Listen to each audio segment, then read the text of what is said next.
for listening to the Tech Tools for Teachers podcast, where each week we talk about a free piece or two of technology that you can use in your classroom. I'm your host, Shanna Martin. I'm a middle school teacher, technology coach, and personalized learning coordinator for my district. And I'm her fuzzband. Have you been working on that? I have. All night I've been writing down different things to say. No, I'm her producer and her husband, and my name is Fuzz. Thanks for listening. And today, we are going to be talking about sharing student work. Sweet. Because we're coming off spring break here, and fourth quarter's coming up, and a lot of end-of-the-year projects, end-of-the-semester projects, parent nights, open house nights, tour nights for prospective families for next year. Maybe kids getting ready to show off their portfolio to school. Yes. Yep. For colleges or tech schools or get an internship. Yeah. So my thought was, and we're just going to briefly touch on 3 different ways to do it. There's so many ways to share student work and so many cool websites for it. So it's kind of like, this is probably like a part 1 of like a 5-part series maybe. Sweet. So we're just going to start with it today though and talk about some stuff because my students are using it. That sounds great. So cool. Yeah.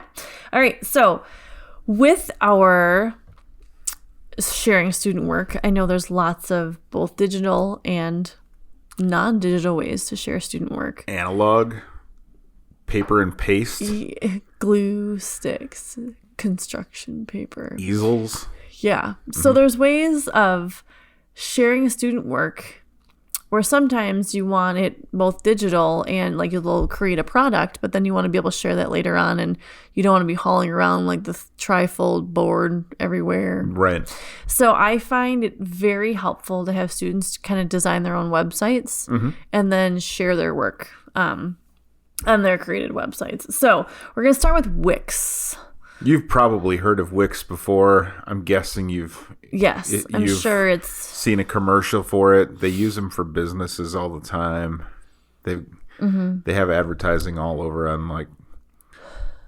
TV and such. They do. And what's cool about Wix is, guess what? The basic version is free. I've been using Wix with students for a while 27 now. years. Wow, thank you. Yes. Creepy and strange. Nope. Since you were in high school. 10 years old. Yep. Good thing the internet didn't actually, it didn't occur, I guess, but we weren't using it. Yep. Yeah, I don't know. Anyway, so back to Wix. Wix is, it's very popular. People use Wix all the time.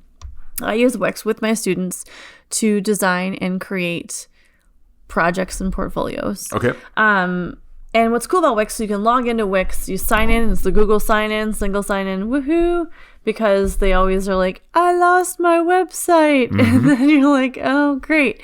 And I know that Google Sites, through the Google Suite, you can do Google Sites with your students.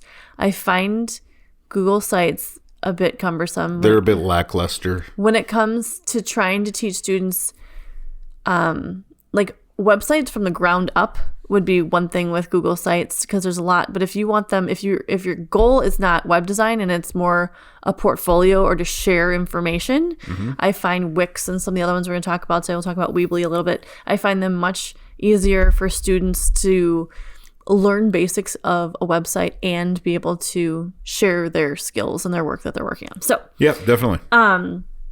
So I use Wix. Let's go with the website first. So if you log into Wix, you come up and you're able to choose blank template or here, let's help you along the way kind of a choice. So I tell the kids that are more comfortable and that want to design from the ground up, okay, you can pick the right side, but the rest of us, let's pick the left side.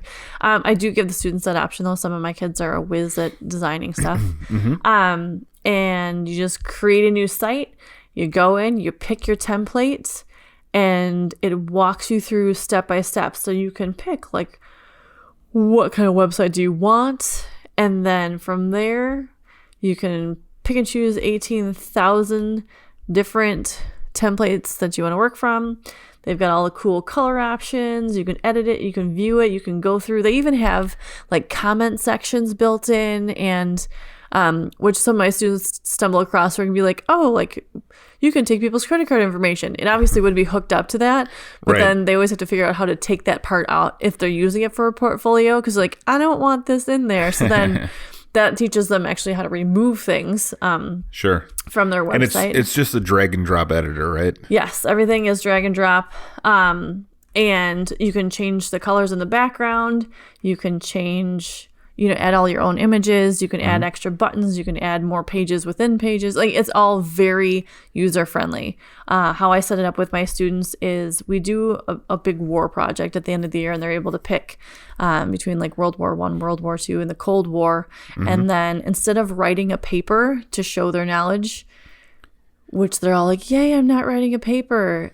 But they don't realize that when you're writing content for a website, it's way more writing than a paper. Yeah. But nobody seems to mind because it's in smaller sections. And they get to add photos and make it colorful. And it's within their own, and they cite all their sources in it and everything. But it's their way of, at fourth quarter, at the end of the year, demonstrating all of their knowledge and presenting it in a new way, and then also learning basics of web design all in the same project. And also, let's face it, when they get to the grown-up world, they're pretty much, the content they're going to be creating is probably going to be more for the web than for a paper anyway. So so it's definitely more user-friendly and, job-focused for later on. But yes, they put us all into this, and they designed this website, and it's such a great way to share their student work, share their knowledge, and then I can go through and assess it and have conversations. And what's cool is then they have this link and like, yeah, that's my website. So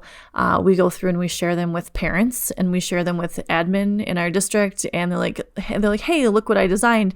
And usually always starting into this portfolio with the website, they're like, I can't do this. And by the end, they're like, I just designed a website and this is all the stuff I know. So it's really cool as a way for sharing student work that then even though they physically don't have something in hand, they can throw that on Twitter and they can share it with all their friends. And it's just kind of a cool thing to see. As we're working with Wix too, at the high school level right now, I've been working with a couple of my other staff members, and our college and career readiness students are taking all of the pieces that they work through the year and putting them into a digital portfolio. Oh, great. So it's their what they're looking for colleges, what they want their jobs to be. And so each of that is a page in their website. And so it's all designed. So then they have this like portfolio put together moving forward with what they want to do in the careers and stuff like that. So great. They're using that at the high school level too. So it's, again, a collection of information. I've talked to the art teacher a little bit to have student work put into a portfolio this way. Where they can taking pictures of their art pieces, and that way they're able to share them with others as well. And I know there's some websites that are like focused just for art, but again, at the middle school, high school level, like, it's a nice way to have all of their pieces in one place, and it's super user friendly to be able to highlight the student work. Absolutely, which is kind of cool. Yeah. But yeah, Wix is super user friendly. When you go into the dashboard and everything, you can pick out.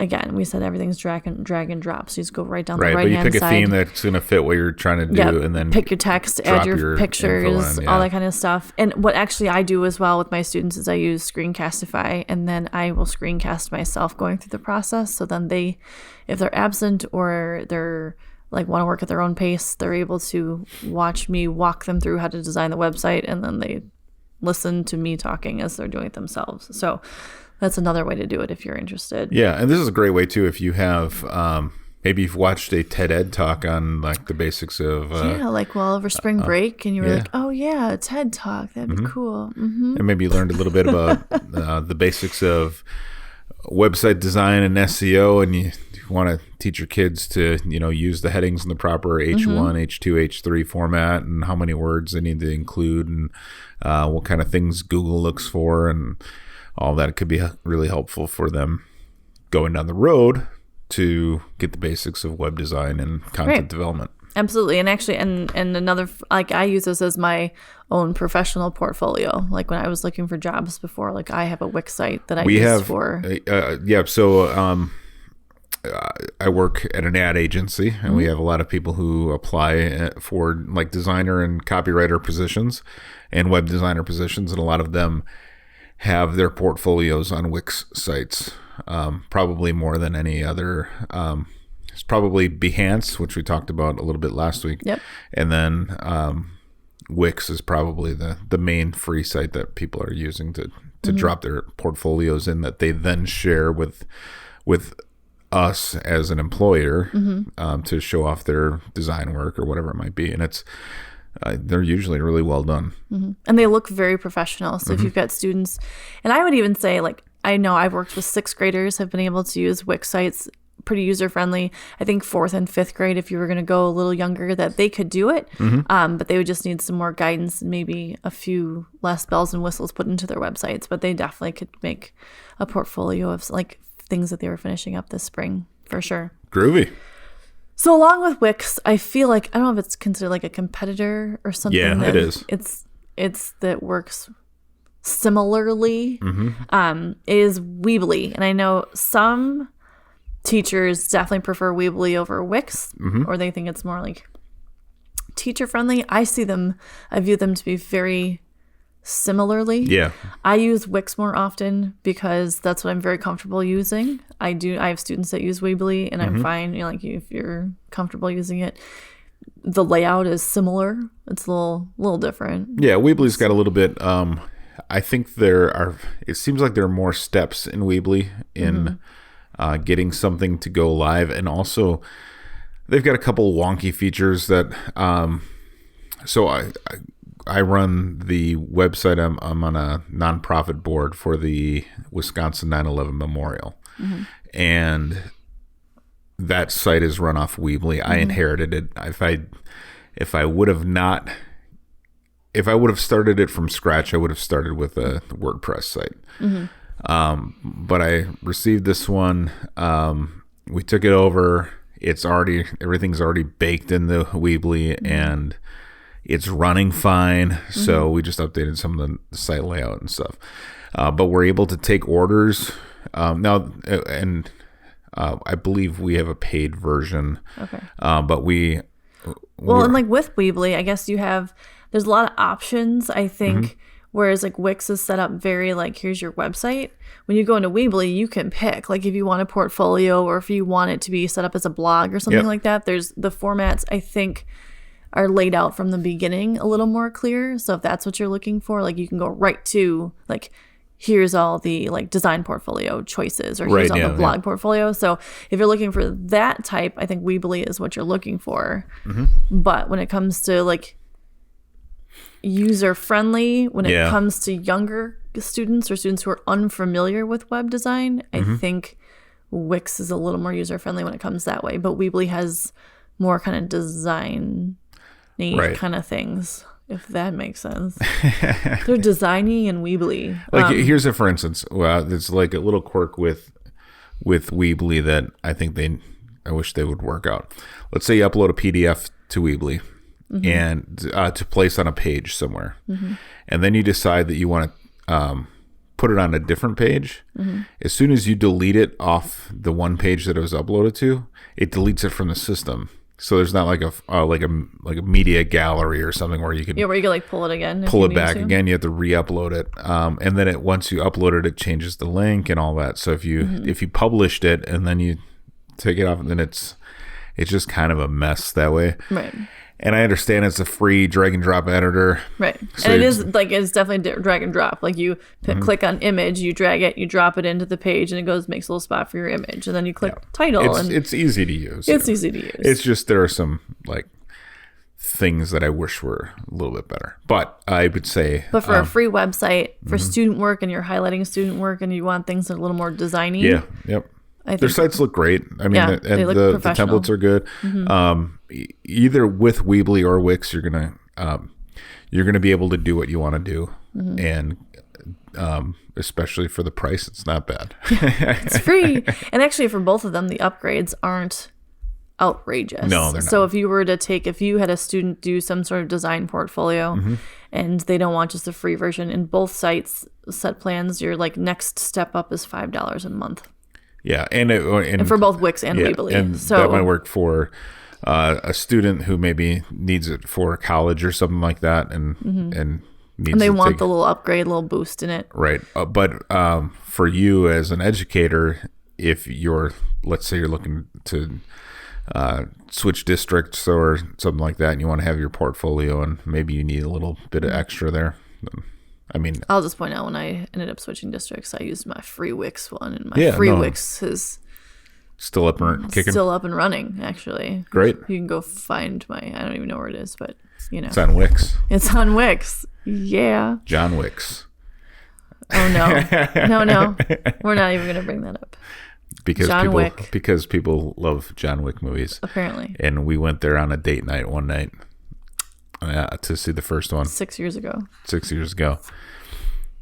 And maybe we just didn't get it. So all right, let's somebody else explain to us what's so great about John Wick. Speaking of things that sometimes people, oops, I just smacked my microphone, sorry. Speaking of things, the dog snoring in the background. Sometimes people don't get. Let's discuss QR codes. QR codes.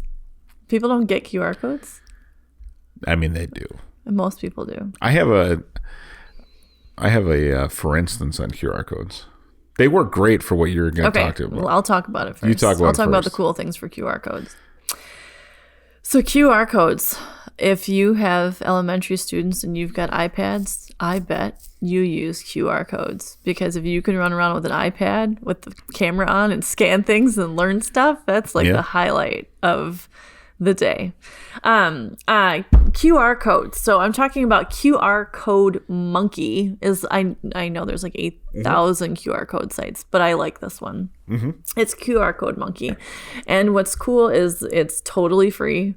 And you literally you go to QR Code Monkey, you put in your URL, and then you change the colors. Yeah, you can make them colorful, and you can add images. Logos and images to your background. And then once you do that, then you can customize your design. And I add like little frilly things to the corners and all kinds of cute stuff. And then you click Create QR Code, and boom, it's done. And you've got it. You can download the file, and then you have it. You can print it if you want to. You can attach it to a presentation if you want to. You can do whatever you want with it. It's super easy to use. Kids of pretty much any age can do this, as long as they can cut and paste a URL. Like, they can add their videos. So when it comes to QR codes and sharing student work, we're always like thinking about kids getting up and moving around classrooms, and they want to share stuff with each other, but sometimes there's not always enough time. Or if you have a parent night and you've got student work all over the place, but maybe the students aren't there to present. Yep. I know sometimes there's like various things throughout the school where you've got displays up, and they might have student work, but you don't have like everything posted. QR codes are a great way to attach student videos of explanations, or if there's like a paper written about it, you want to attach that information. It's really nice if you've got displaying like bulletin boards or things like that in your hallway, and you've got student work, and then you can just plop the QR codes underneath the student work. You can have a student video, you use like Flipgrid or Screencastify or something, a student explaining what the piece is. Right. For art shows, it's an awesome way for students to share like their piece of art and talk about it. And if they're not there, you're really able to understand like the artist's perspective. What I think is kind of cool, actually, I was just talking to our high school science teacher. They're talking about animal kingdoms, and we're trying to think about a fun way, because I mean, these are high schoolers that are, while they're writing formal papers and things like that, like making things more interactive. And so I think it's been decided they're going to be building various animals for the animal kingdoms. Okay. And they want to talk about food chains, and she's going to QR code those student projects, and then they will lead to the different other student projects in the classrooms. Like if this animal eats this animal, the one animal would link with a QR code to the other animal. So it will talk about, like, give you clues. Okay. And then you have to go find like the other animal. Sure. And they'll kind of share like the history and the students are going to do all the write-ups and all the information, the research behind all of it. But it makes the whole classroom more interactive, and not just here's the paragraph taped to like explaining the information. So there's so many ways that you can use QR codes to share student knowledge. I think it's kind of cool too to throw random QR codes around the school or on teachers' doors.